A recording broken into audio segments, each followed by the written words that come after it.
ladies and gentlemen, Keffe D and his new attorneys have switched it back up. They are now saying that Sean P. Diddy Combs did in fact offer $1 million to assassinate Suge Knight and Tupac on September 7th, 1996, ladies and gentlemen. It's getting closer to trial. Let's get into some of this straight game. Life is like cards. It's not what you dealt, but how you play it.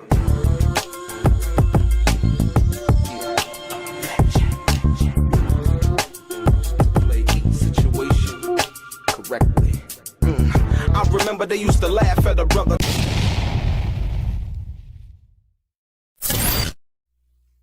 Welcome back, guys. Welcome back. It's your boy Delray Richardson, platinum artist, platinum songwriter, Straight Game TV. Thank you for tuning in. I appreciate your time. Do me a favor, click on the thumbs up button, ladies and gentlemen. Also, if you have not subscribed to the channel, please do. Very much appreciated. And like I always say, if you want to be one of the first people notified when I drop some of this straight game, do me a favor and click on what appears to be that little bell notification right below this video.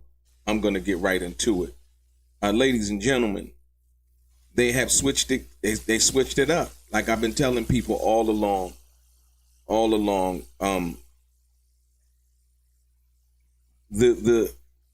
I wasn't in Vegas, and this is, you know, the interesting part about this. I can understand Keffe D's former attorney, Carl Arnold, him trying to bring about the defense of beyond a reasonable doubt, right? You have to create that reasonable doubt, especially in a criminal case and dealing with a high-profile murder case like that of a Tupac Shakur case, right? And so when Keffe D was saying, you know, I wasn't even in Vegas, in the ABC interview he did when he implicated Reggie the Rat Wright Jr. As the mastermind, he was basically saying, I wasn't even in Vegas. You know what I mean? They can't put me in Vegas. They don't have the white card. They don't have the, you know, the murder weapon. They don't have none of these things, right? And so with that being said, Keffe D's former attorney would go that route and basically make the prosecution prove beyond a reasonable doubt that Keffe D was in fact in Vegas, that they had some kind of corroborating evidence, you know, to link him to the crime in which Keffe D has confessed over 5 times to being involved in. So if you will, you want to leave that right there. So now, Keffe D has just acquired new legal representation. And in acquiring that new legal representation, Keffe D has now went back to what was the original story that was in his book. What was the original story that he told Greg Kading? What was the original story that he told the Las Vegas Metropolitan Police Department, right? What's the story that he said on the Art of Dialogue? What was the original story that he told on Vlad TV? And so now, here we are, ladies and gentlemen, back to the truth. Back to the truth. And like I said, most people would, and I can understand people wanting to support Keffe D. Like I said, I don't have a dog in the fight. I'm dealing with straight game, nothing but facts, ladies and gentlemen. Nothing but facts. That's all. I'm not going to deal with speculation, you know, and if I tell you how I feel or give my opinion, I will put you on notice as to what that is at the time that I'm going to give you my opinion. But now, Sean P. Diddy Combs is back in the crossfire, according to Keffe D, right? Did Diddy say Pac and Suge must go? And like I said before, I've said nothing that I've said, only what Keffe D has said. I'm going to show you this just to, you know, let people understand where I'm coming from. And I need you to digest this. Before anybody knew anything about Keffe D testifying to the DEA in regards to his involvement in the murder of Tupac Shakur, he had did a what you would call a proffer agreement, which he thought was some kind of immunity agreement, which it turned out not to be. But this is one of the statements that I want to really hone in on before we get into the conversation, ladies and gentlemen. Check this out. Right? Most people, they want to say Greg Kading is this, Greg Kading is that. Greg Kading was the police. Jersey Rick in the house. Thank you. I appreciate it. Greg Kading is the police. You know, like him, don't like him. He was the police at that time, right? People can say whatever they want. I want you to pay attention to this. It says, most ironically, Keffe D says he never got the money Combs had allegedly offered him. Word on the street, according to Keffe D, is that Combs gave half of the reward to Zip, seeing as Suge Knight was still alive, right? So the fact that Suge Knight, listen, got to understand, the fact that Suge Knight had survived, Keffe D basically is alleging, and from what the investigation had revealed, that Suge Knight was still alive, that they only got half of the money. They gave, whoever allegedly gave half of the money to Zip, and Zip never related back to its rightful owner. This might have been a fateful mistake that led to Keffe D's confession. Detective Kading asking Keffe D during this proffer session, basically, since you've been out of prison, have you talked to Zip, right? Keffe D, not one time. Detective Kading, what about Puffy? Keffe D, not one time. I tried to call them several times, though. If he would have just given us half the money, I would have stayed strong. Ladies and gentlemen, Keffe D basically is confessing that the fact that Diddy didn't give them any money, according to what Keffe D is alleging that happened in regards to the murder plot or murder for hire plot against Suge Knight and Tupac Shakur, in which Tupac Shakur was ultimately killed. I want you to pay attention to this, like I said, because this is very important. And so I'm about to get into this, you know, the factual nature of what went down. Like I said, welcome back all to everybody in the chat. Rob M, Kevin Robinson, Jersey Rick, thank you again. Lele, Chat Martin, JP Six Gunner, EJ, Branham, Bruno 67, Dennis, was that Dennis King? Dennis King, who's that? Was that Ursula? Yeah, Ursula. And everybody outside the chat. I see we got approximately 75, 73 people checking it out. Like I said, more importantly, do not be afraid to subscribe to the channel. We appreciate you over here. But I'm going to get into it. Like I said, once again, I need you to understand this. Your boy Delray, platinum artist, platinum songwriter, Straight Game TV. Thank y'all for tuning in. Cultural. Like I said, we're going to do this like this. Nothing but the truth in the hip hop space, ladies and gentlemen. Today, we're going to dive deep into the most explosive allegations in the history of hip hop, right? Duane Keith, Keffe D. Davis, the only man ever charged in the 1996 murder of Tupac Shakur, claiming now, once again, remember, a couple of months back, Keffe D was like, I did it all for money, for fame. You know what I mean? I lied. You know, I didn't write the book. The book wasn't mine, and all of these other things that were being said, they have now, and as you see in the title, I call it the switch up, right? They've switched it back up.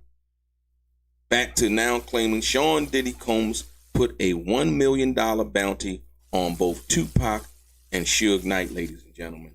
This is the argument now with Keffe D's new legal representation. This is what he's alleging at this particular point, and this is very important, right? So let's set the stage. Like I say, let's rewind the tape. September 7th, 1996, Tupac Shakur and Suge Knight in Las Vegas after the Mike Tyson fight. A few hours later, basically, Pac was shot 4 times while riding in Suge's BMW, as we know, right? A white Cadillac pulls up alongside, shots ring out, and hip hop is forever changed. It has been forever changed ever since then. We had some imitators, but nobody really truly able to duplicate that wonderful individual and musical icon by the name of Tupac Shakur. Just by the way he lived, represented, and all of the things, trials, tribulations, his background, Black Panther, all of those things that he had went through prior to coming to fame, if you will, right? Now, decades later, the man sitting in the middle of the storm right now is Keffe D, who's locked up in the Metropolitan Detention Center. Is saying out loud, once again, ladies and gentlemen, out loud, from a detention center jail cell, he's saying out loud, Keffe D, no longer saying that, it was a lie. A couple of months ago, he was saying that this very statement about the $1 million bounty was a lie. Keffe D was saying that it was a lie, ladies and gentlemen. For those who have amnesia and those who were hoping that somehow, some way, it would go the way they thought it should go, right? Right? So now, decades later, the man sitting in the middle of the storm is Keffe D, is saying out loud what's been whispered for years, that Diddy himself allegedly paid $1 million to have Pac and Suge killed, right? Suge Knight has spoken on this a little bit too, like I said, really hadn't gone into depth. But I'm wondering now, in fact, once again, there was a statement that Suge Knight had made before when he had said, free Keffe D, don't really know what that was about, don't really know where that came from. In considering Tupac, his little brother, his artist, and all of those other things, why he would say something like that, only Suge Knight can answer that. I won't try to answer that for him, but that's what he said. But now that Keffe D is saying this here, I would wonder what Suge Knight would have to say, right? But before we go far, let's make this clear. Diddy has always denied the claim every step of the way, and Las Vegas police has consistently said he was never a suspect in Tupac's murder. Still, the fact that these allegations keep resurfacing and are now part of a civil lawsuits in 2025, right? The civil lawsuits, I'm going to get to that, now part of a civil lawsuit in 2025 makes this conversation impossible to ignore, because I did a video also on the civil suit that's related to this situation, in which someone else had implicated Diddy in being responsible for the murder of Tupac Shakur, not just Keffe D, right? So let's go there. Let's go off Sunset Boulevard, if you will, to Greenblatt's, right next to the Comedy Store, for most people who don't know, in the heart of Hollywood, right? Keffe D says the offer came at Greenblatt's Deli in Los Angeles. According to him, Diddy looked across the table and said, I have a couple of problems I need to be handled. Big CEO and Pac, right?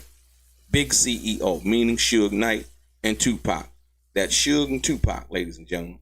That's what he's saying. He said big CEO and Pac, right?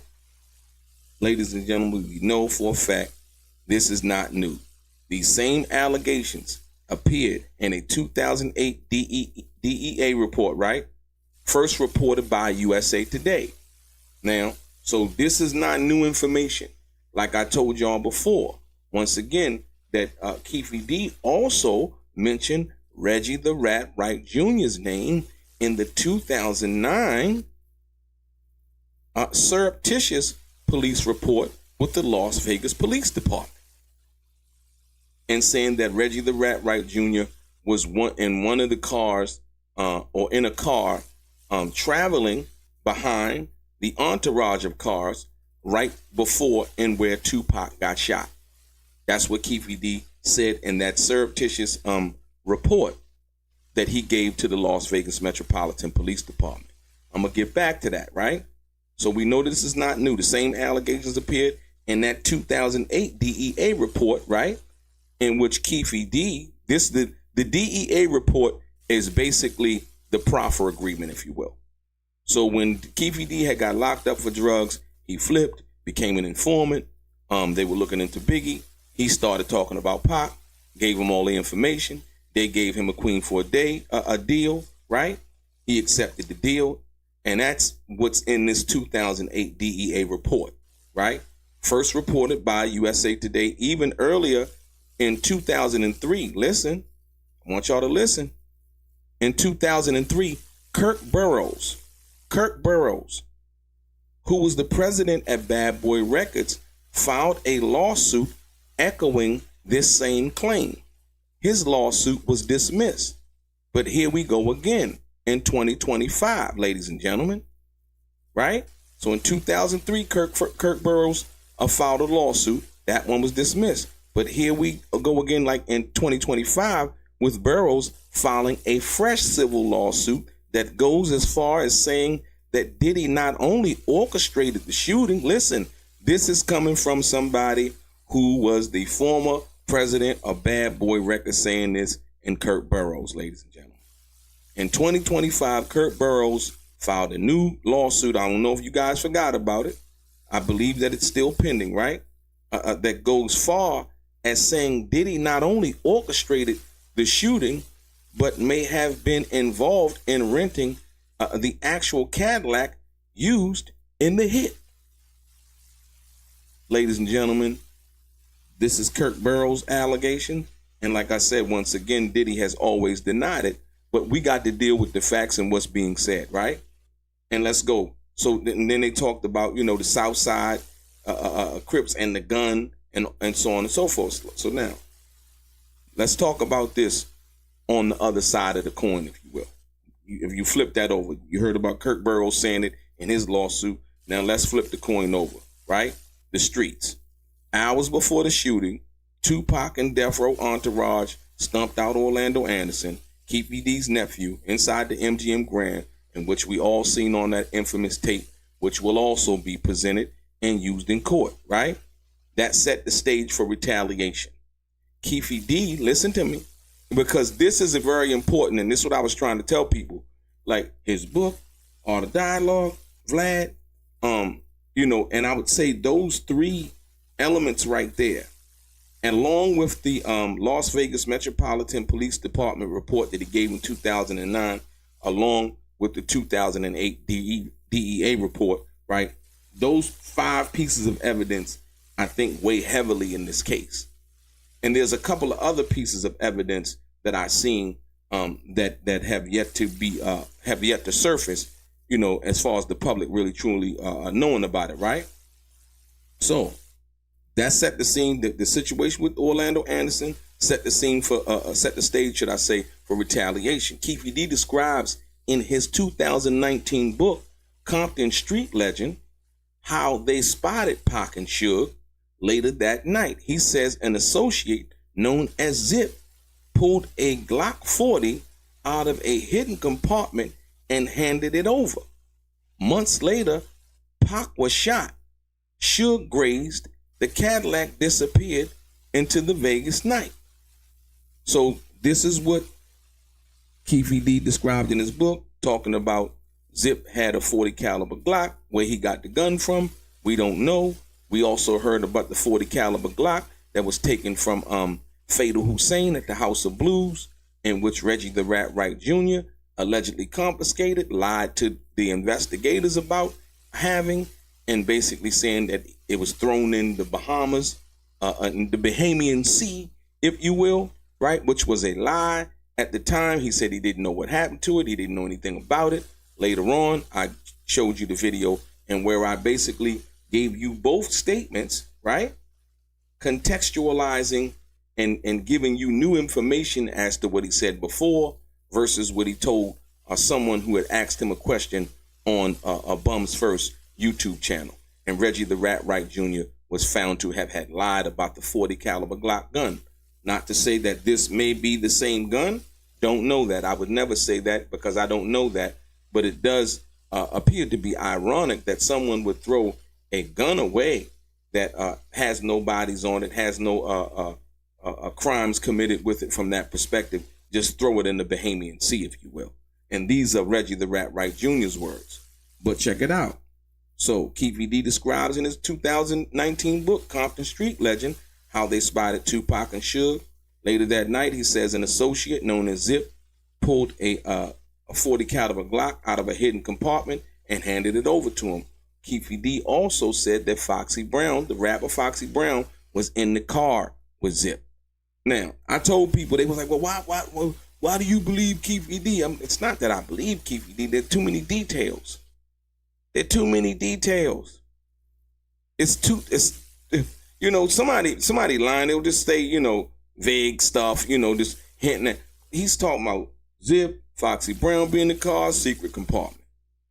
At Greenblatt's, he said that Ron Isley from the Isley Brothers was there, along with Angela Winbush and from other people. Like, why in the hell would he throw Ron Isley in there from the Isley Brothers and Angela Winbush, who, in fact, sang on Life After Death on the song with Jay-Z and Biggie called I Love the Dough. She actually sung the hook. I love the dough more than you know. You know what I mean? So for the people who don't know that, right? So when he said that, that's what hit me and had me believing and understanding, oh, hold on, man. This don't sound like no lie. You know, you just bringing up people names, you know, out of all of the people he could have said, he said Ron Isley and Angela Winbush were there. We were down at Greenblatt's downstairs, blah, blah, blah. So this is me listening intently, trying to discern the lie from the truth, if you will, right? And let's go to the legal reality check in dealing with this situation, y'all. The legal reality check. And one must be very understanding from that perspective. Here's where things get legally messy. Keffe D is now the only man charged in Tupac's murder, almost 30 years later. His defense, he claims he had immunity from prior police interviews where he told these same stories. His lawyers are fighting the case on these grounds. Once again, now, well, Carl Arnold was fighting the case on those grounds that he had immunity. He filed a motion to dismiss the charges just recently with the Nevada State Supreme Court, which I believe is still pending, right? Meanwhile, Diddy is already convicted in unrelated situations in which we know involving, the Mann Act, right? And now he's drowning in civil lawsuits also, right? Trying to tie him back to this 1996 murder and dealing with Kirk Burrowes, who's alleging that, yeah, he heard Diddy actually testify to something in regards to dealing with the murder of Tupac Shakur. He claims that, Kirk Burrowes claims that Diddy was jealous of Tupac, right? Once again, Jersey Rick, thank you again, man. Appreciate you. But check this out. Listen, legally speaking, let's be clear. So far, there's no criminal case against him in connection with Tupac's murder. And when I say him, I mean Sean P. Diddy Combs, ladies and gentlemen, right? Let's go with the bigger picture. The bigger picture is this. What does this all mean? On one hand, Keffe D has everything to gain by shifting blame upward, right? He has everything to blame by shifting the blame upward to Diddy. And I wouldn't say this is a new shift, right? This is the old shift, but they tried to downshift. Now they upshifting it again, right? Back to Diddy. And like I said, I believe that was a strategy by Carl Arnold, who was Keffe D's lawyer prior to having his new legal team, who basically specialize, I believe, in dealing in high profile cases, right? Pointing fingers at a global superstar who's already facing scandals could be some kind of strategy. Like I said, we really haven't heard much about Diddy as of late. We know that his sentencing is coming up on October 3rd, right? See, but now, on the other hand, these allegations keep coming back. Lawsuits in 2003, DEA reports in 2008, Keffe D's own book in 2019, The Art of Dialogue, Vlad TV, and now a civil suit in 2025, once again by Kirk Burrowes. If you believe Diddy had nothing to do with this, the fact that his name won't leave this conversation says something powerful about how business, beef, and betrayal intersect in hip hop, as we already know. Right? So when that's understood, nothing else really needs to be explained. But more importantly, why the shift back now? Why the shift back? Could it be the new legal counsel?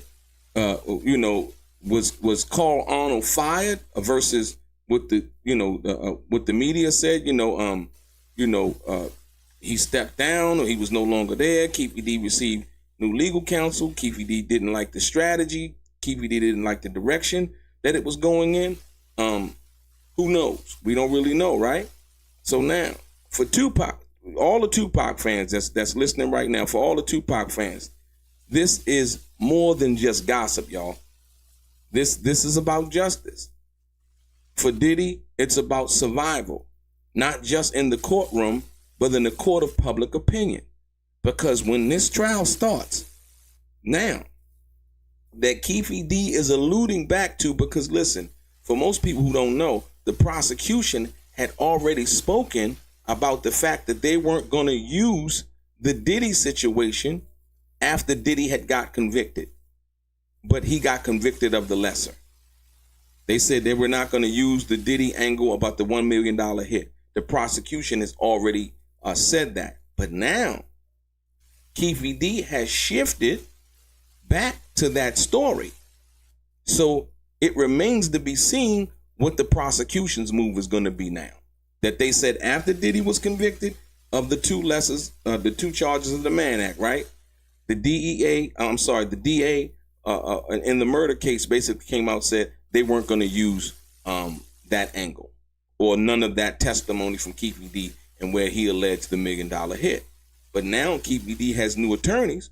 Keffe D is now shifting back and saying, yeah, Diddy put the hit on them and, somehow, some way he was involved. So now, for everybody that was out here saying, Keffe D wasn't there, he said he wasn't in Vegas, ask yourself this question.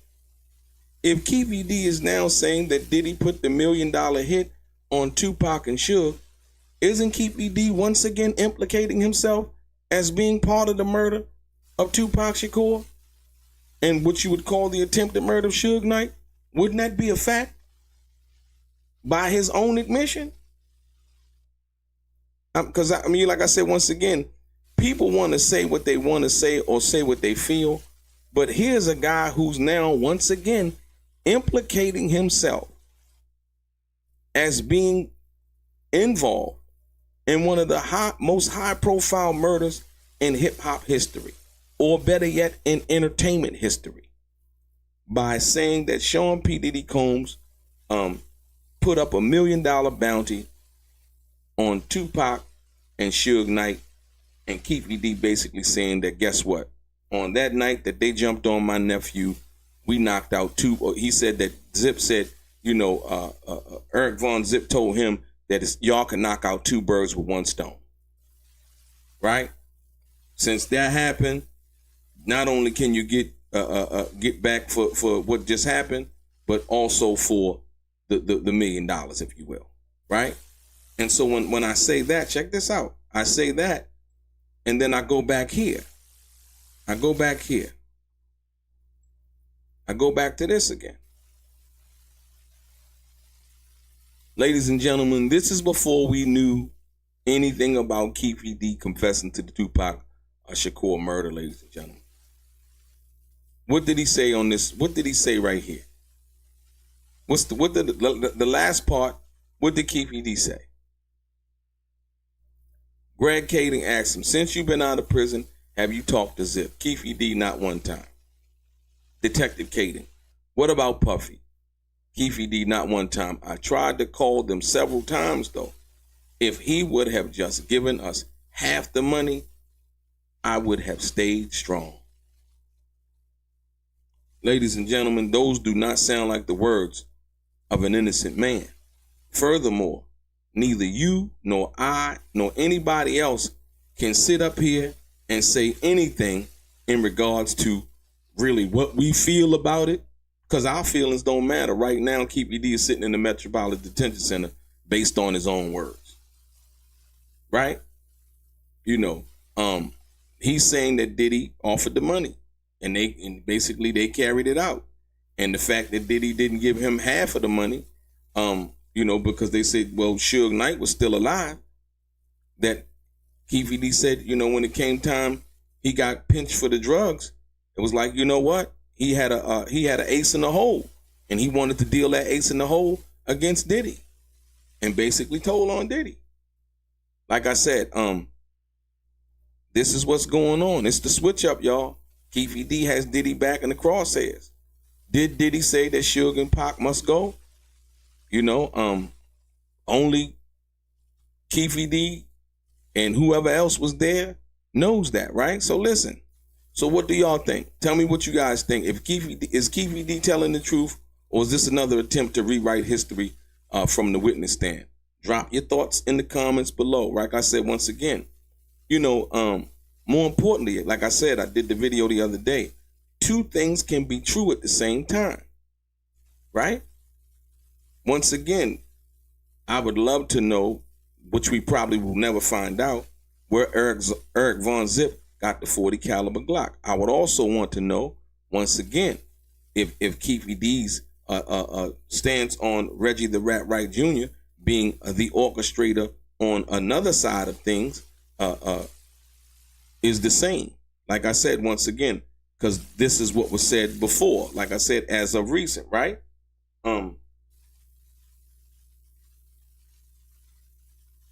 Said Muscle Gang, BL or Black Rob. Yeah, I heard about that song, the song Muscle Gang, talking about that from that perspective. Yeah, I get it. But like I said, more importantly than talking about that, there's a lot of other songs that Diddy was like, we coming for you, y'all, and on Life After Death, when he went off on the song, you know what I mean? Talking about y'all done fucked up and blah, blah, blah. There's a lot of implications, or should I say, pieces of music that can allude to Diddy having something to do with it. Like I said, once again, when you listen to Hit 'Em Up and you hear Tupac go off at the end of Hit 'Em Up, you can understand what the tension was at that particular time, ladies and gentlemen. Tupac was talking about my fofo, make sure all y'all kids don't grow. And Tupac was upset. Tupac was hot. I don't know if he had been drinking that night in the studio, but he was, and feeling himself. I don't know what that was, but Tupac was off the hook on the end of Hit 'Em Up. It's some of the most scathing words that a person has ever said in a hip hop rap song. To me, that is one of the most that is the dopest diss song, or should I say the most harshest, craziest diss song ever made, point blank period. And it came with a lot of truth. Like I said, once again, let me talk about this. I got to talk about this. Reggie the Rat Wright Jr. and Gullible John tried to go back and recreate a video that I did over on the Art of Dialogue initially that did 1 million views, ladies and gentlemen. And that's the story about Faith Evans and Tupac. And what they tried to do, they went back and looked at our video, and they tried to bring up the Chuck Phillips interview from inside the studio. Ladies and gentlemen, they knew nothing about that until we put it out. They knew nothing about the other video in regards to Faith Evans talking about that she was doing like vocals for a track, and she didn't know who it was. These were just like demo vocals or whatever. And we put it all out. Once again, contextualized the two interviews, showing that Faith Evans knew full and well, right? She was in the studio with Tupac. She knew what was up. They was having a good time, smoking, drinking, having a good time, and all of those things. Like I said, ladies and gentlemen, and I even told you guys, like I said, we were at the Hollywood Athletic Club when it first kicked off, right? Reggie the Rat Wright Jr. and them tried to give you the date. They couldn't give you the date because they weren't there. They gave a wrong date. They gave a wrong date for the interview in which Chuck Phillips had recorded on a prior interview. Once again, you understand what I'm saying? And like I said, if you go back, right?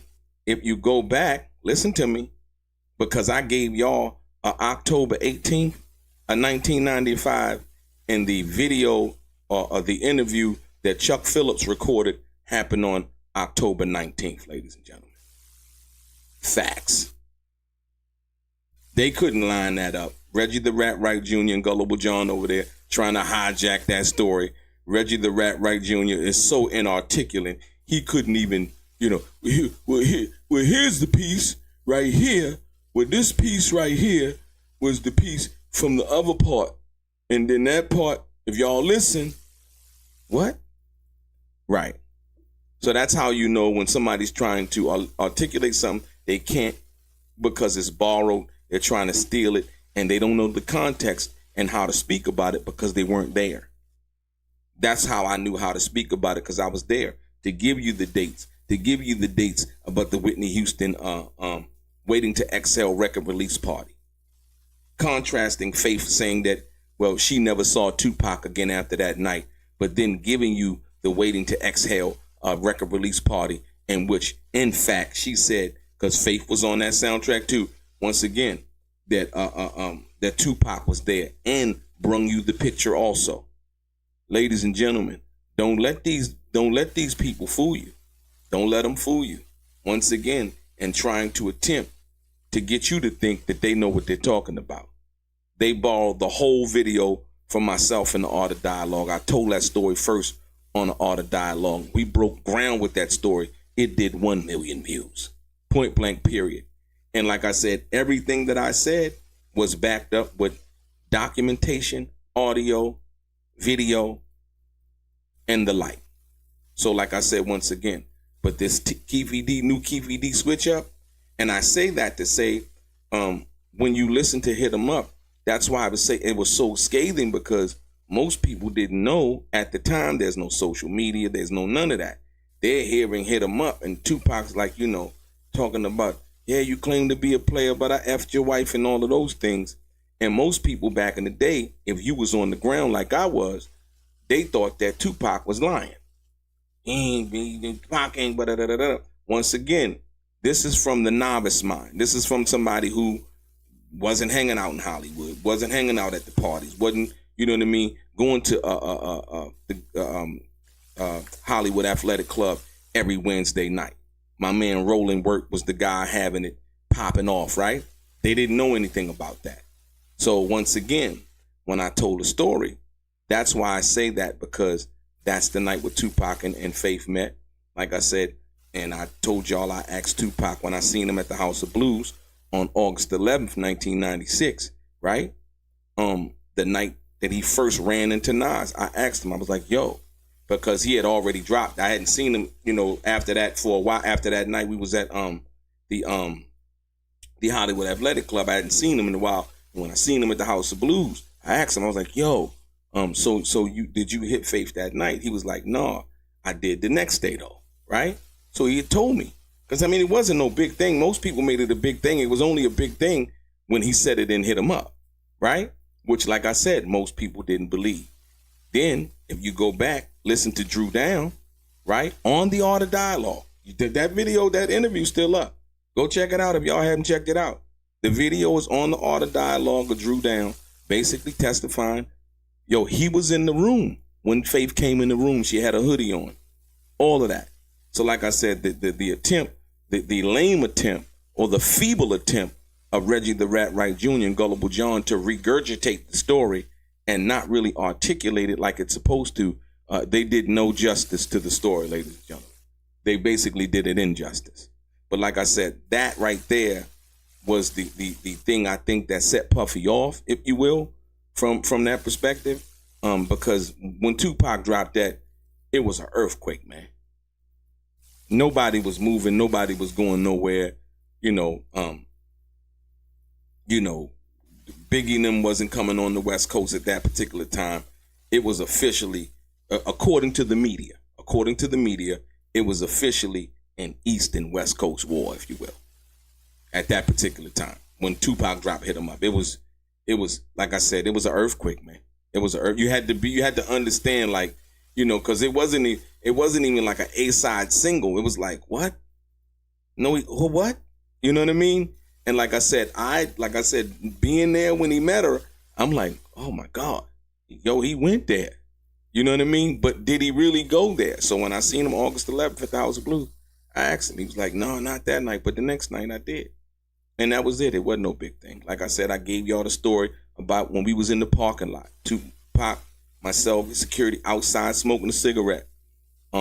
Hollywood Athletic Club. Faith, and like I said, I could tell you this. Faith liked Tupac from the beginning, but I don't think Pac wanted to I don't think he wanted to sleep with her initially, right?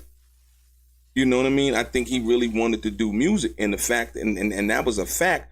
It came to fruition because the fact of the matter is they did the music before they slept together. You got to understand, Pac was about business. You know what I mean? From that, they did the music, they did the song before they slept with each other. And so what that told me was Pac was on, you know, and it came out, it was a dope ass song. Wonder Why They Call You Bitch, right? In which Jewel, even on the Art of Dialogue, right, basically confessed to coming in and re-singing the hook after after Puffy did not give clearance to clear Faith's vocals, but they, you know, Jewel said they still kept some of Faith's vocals on the song. You feel me? This is real documentation, real people really around talking about it, being involved, as well as all of these situations and interviews that I just mentioned on the Art of Dialogue, as well as on my channel. Like I said, nothing but straight game. Nothing but straight game. And so now, understanding all that happened at that particular time, I could understand why Puffy was mad. And when Keffe D says that, yeah, he basically said that, you know, Pac and Suge must go based on, listen to Hit 'Em Up. If you listen to that and you think about yourself being on the other side of that onslaught of just raw power and raw feelings, you know what I mean, from Tupac Shakur, you know, being on the West Coast, having the whole West Coast behind him at that particular time, dropping All Eyes on Me, you know, the joint doing 5 million records in like 4 months, you know what I mean? It was crazy. It was Tupac and Alanis Morissette at that time. You know what I mean? But Pac came out of jail and crushed it. And then, like I said, as you know, that's what I'm saying. This is how creative he, as you know, Hit 'Em Up wasn't on All Eyes on Me, right? But that record was the record that was being pushed, like I said, that was ruling the charts that particular time. Tupac dropped Hit 'Em Up separately. You see what I'm saying? That's how fiery he was. Boom. And it just crushed the game. And so, like I said, I understood the tension. But now Keffe D is back to his original statements. You know, I guess his new attorneys see some kind of strategy that they can use at this particular time to try to, I don't know, get Keffe D a deal or thinking somehow, some way, if they involve Sean P. Diddy Combs' name, make the case a little bit more high profile. Who knows what the strategy is? But I do know this, with this admission being front and center once again, that Keffe D is implicating himself in the assassination of Tupac Shakur and the attempted assassination of Suge Knight by basically saying, yes, Sean P. Diddy Combs put a bounty on Suge Knight and Tupac Shakur the night in Vegas. It was time to knock out two birds with one stone, according to his conversation with Zip. Zip gave him the gun from some secret compartment, 40 caliber Glock. They went and sought out Tupac. And once again, I'm going to take you back to it once again, ladies and gentlemen, because you got to understand this is very important. What Keffe D said, right? This is very important. Look at this. Most ironically, Keffe D says he never got the money Combs had allegedly offered to him, right? Word on the street, according to Keffe D, is that Combs gave half the reward to Zip, basically seeing as Suge Knight was still alive. So one half of the job got done in killing Tupac, but Suge was still alive. And Zip never relayed it back to its rightful owner, which Keffe D says was him. This might have been the fateful mistake that led to Keffe D's confession. You see what I'm saying? So Keffe D basically saying, me not getting paid is the reason why I told on Diddy. If he would have gave me my money or half of the money, I would have stayed strong. You see it. Greg Caden, since you've been out of prison, have you talked to Zip? Keffe D, not one time. Caden, what about Puffy? Not one time. I tried to call him several times, though. If he would have just given us half the money, I would have stayed strong.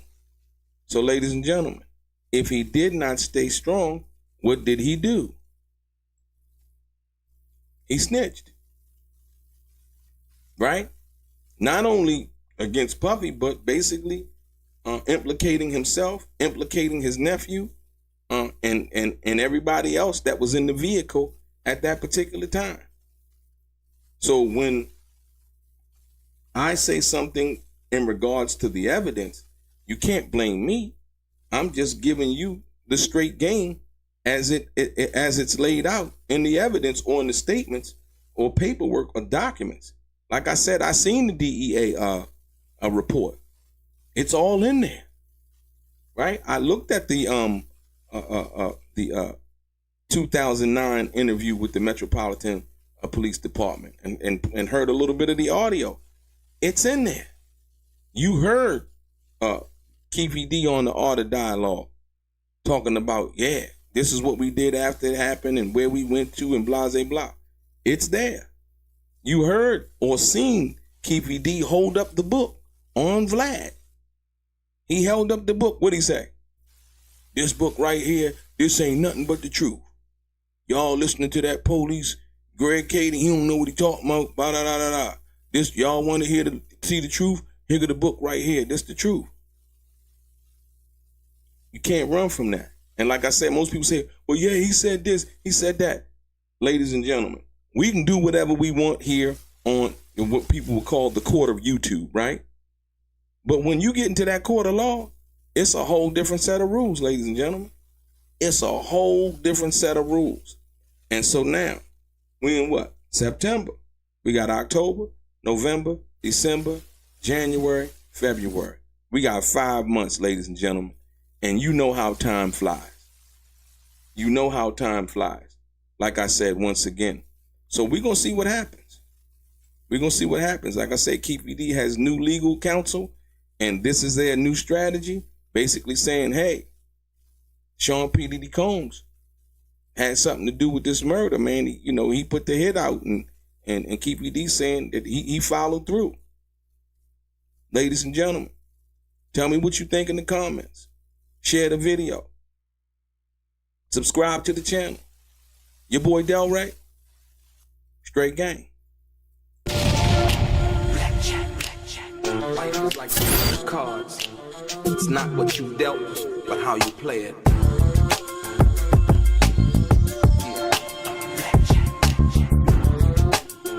Play each situation correctly. I remember they used to laugh at a brother.